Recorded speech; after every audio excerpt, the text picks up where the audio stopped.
പെട്ടെന്ന് പരിപാടി ಅದು 3 ದಿವಸಕ್ಕಂದ್ರೆ ಕೊಳಿತಿದ್ದಂದ್ರಿ ಅವ್ರು ಹಿಪ್ ಜಾಯಿಂಟ್ ಒಟ್ಟ ಈಗ 3 ವರ್ಷ ಆಯ್ತು ಏನೂ ಆಗಿಲ್ರಿ ನಿಮ್ ಕಡೆ ಬಂದಾಗಿನ ಒಂದ್ 75% ಕಡಿಮೆ ಆದಂಗ ಆಗೈತೆ ಮೂರನೇ ಗ್ರೇಡ್ ಇವಾಗ ಎಲ್ಲಾರು 90% ಹೇಳಿದಾರೆ. ಎಲ್ಲಾರು ಈಗ ಸದ್ಯ ಆಪರೇಷನ್ ಮಾಡಿಸ್ಬೇಕು, ಇದು ಬದುಕಂಗಿಲ್ಲ ಅಂತಾರ್ರಿ. ಮತ್ ಈಗ ಅಕಸ್ಮಾತ್ ಈಗ ನಿಮ್ ಕಡೆ ಬರೋಣ ಪೂರ ನಮ್ಗೆ ಅಗದಿ ಹಗರ್ ಆಗೈತೆ ಸೇರಿದಲ್ಲ. ಏನೇನು ಇಂಪ್ರೂವ್ಮೆಂಟ್ ಆಗಿದೆ? ಈ ಕಾಲೆಲ್ಲ ಮಣಿತಿರ್ಕಿಲ್ರಿ, ಇವೆಲ್ಲ ನಂಗೆ ನಡ್ಯಾಕ ಹೋದ್ರೆ ನನಗೆ ಸುಸ್ತು ಆಗ್ತಿತ್ರಿ. ಈಗ ಸುಸ್ತು ಆಗಂಗಿಲ್ಲ, ಏನು ಆಗಂಗಿಲ್ಲ, ಫುಲ್ ಹೆಲ್ತಿ ಇರಲ್ರಿ. ಮತ್ತ ಮೊದಲ ವೇಟ್ ಎತ್ಬೇಕಾದ್ರೆ ಇದಾಕಿತ್ರಿ. ಈಗ 50 ಕಿಲೋ ವೇಟ್ ಹಿಂಗೆ ಎತ್ತನ್ರಿ.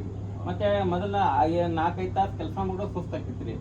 ಈಗ ರೀ ಬೆಳಿಗ್ಗೆ 7 ಗಂಟೆಯಿಂದ ರಾತ್ರಿ 9 ಗಂಟೆ ಕೆಲಸ ಮಾಡೋ ಒಟ್ಟ ಸುಸ್ತಾಗಂಗಿಲ್ಲ. ಸ್ವಲ್ಪ ನೀವು ಹೊಟ್ಟೆ ಹಸಿತೈತಲ್ರಿ, ಅದಕ್ಕೆ ಭಾಳ ಸುಸ್ತಾಕೈತೆ ಅಷ್ಟೇ ರೀ. ನಿಮ್ ಡಯಟ್ ಎಲ್ಲ ಕಂಪ್ಲೀಟ್ ಅಗದಿ ಒಂದು ಚಾದು ತಪ್ಪಂಗೆಲ್ಲ ಇದು ಮಾಡ್ಕೊಂಡು 1% ಕೂಡ ಡಿವಿಯೇಷನ್ ಇಲ್ಲ, ಒಟ್ಟ ಏನೂ ಇಲ್ಲ ಅಲ್ರಿ.